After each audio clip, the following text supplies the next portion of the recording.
নমস্কার বন্ধুরা, আমার চ্যানেলে তোমাদেরকে অনেক অনেক স্বাগত জানাই। তো আজকে আরেকটা রেসিপি নিয়ে এসেছি, ইলিশ মাছের সর্ষে পাতুরি। তো অনেকে তো অনেকভাবে রান্না করেছে বন্ধুরা, এইভাবে একবার রান্না করে দেখো কেমন লাগে। খুব খুব তাড়াতাড়ি রান্নাটা হয়ে যায়, কোনো রকম ভাজার মাছ ভাজার কোনো রকম ঝামেলা ছাড়াই। তো চলো তাহলে রেসিপিটা শুরু করি।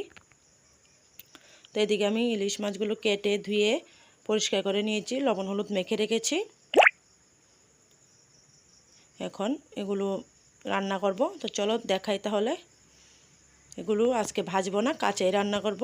তো এখানে কড়াইটা বসিয়ে দিয়েছি। কড়াইতে সরষের তেল দিয়ে দিচ্ছি পরিমাণ মতো। তেলটা ভালো করে গরম করে নেব।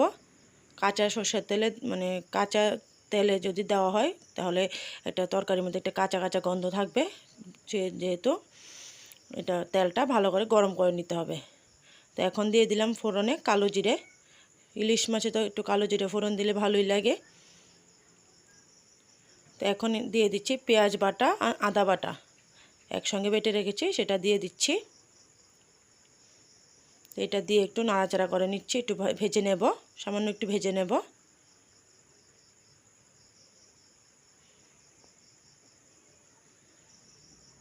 তো একটু ভেজে নিলাম। এখন দিয়ে দেব সর্ষে বাটা। তো এখন এখানে বেটে রেখেছিলাম সর্ষে, সাদা সর্ষে আর কাঁচা লঙ্কা আমি বেটে রেখেছি।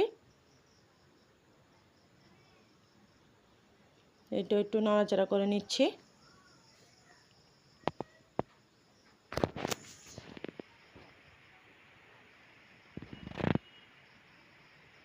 এখন নাড়াচাড়া করে নিয়েছি। এখানে আছে পোস্ত বাটা। তো পোস্তটা আমি আলাদা করে বেটেছি, পোস্তটা বাটাটা দিয়ে দিলাম। পোস্ত বাটাটা দিয়ে একটু বাটিটা ধুয়ে, অনেক মশলা লেগেছিলো বাটিটা ধুয়ে একটু সামান্য একটু জল দিয়ে দিলাম। এবার ভালো করে ভেজে নেব।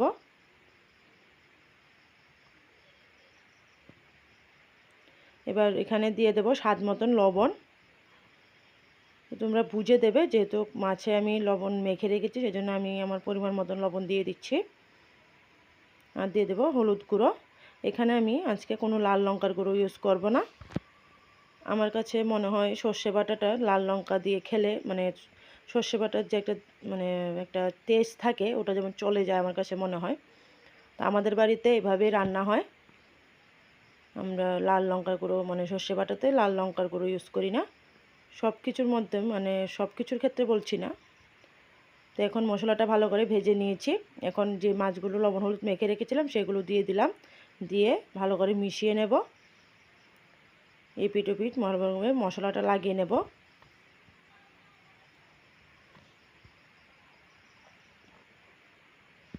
আস্তে আস্তে নাড়তে হবে যাতে মাছ ভেঙে না যায়। এখন কাঁচা অবস্থায় ভালো করে নাড়তে হবে, নাহলে ভেঙে যাবে মাছ পরে। একটু নাড়াচাড়া করে নিলাম। এদিকে দেখো বন্ধুরা, নাড়াচাড়া করতে করতে তেলটাও বেরিয়ে এসেছে। তো এখন দিয়ে দেবো পরিমাণ মতন জল।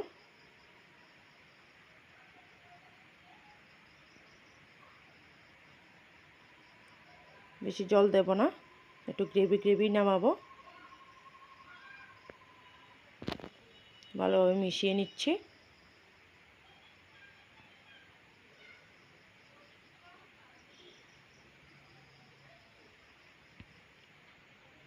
তো মেশানো হয়ে গেছে।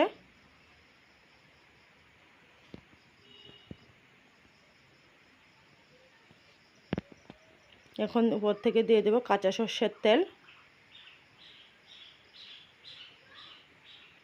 কাঁচা সর্ষের তেলটা দিলে আরও টেস্টি হয়। সর্ষে পোস্তর যে ঝালটা আরও সুপার হয়ে যায়। তো ভালোভাবে তেলটা দিয়েও মিশিয়ে নিলাম।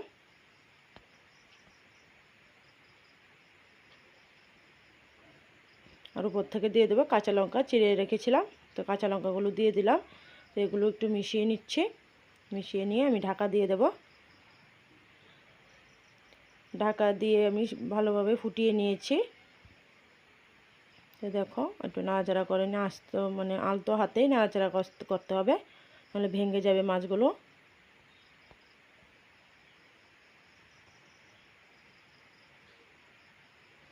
মাছগুলো মাছটা যে এনেছে মাছটা বেশি বড় নয়, সেজন্য পিসগুলো একটু ছোট ছোট হয়েছে। তো এদিকে মাছটা আমার হয়ে গেছে, এখন নামিয়ে নিয়েছি বন্ধুরা। তো কেমন লেগেছে তোমাদের এই রেসিপিটা অবশ্যই একবার কমেন্ট করে জানাবে। ভালো লাগলে একটা লাইক কমেন্ট শেয়ার করে দেবে আর বন্ধুদের সঙ্গে শেয়ার করবে। আমি আজকের মতন বিদায় নিলাম, আবার দেখা হবে নতুন কোনো ভিডিওতে। টাটা।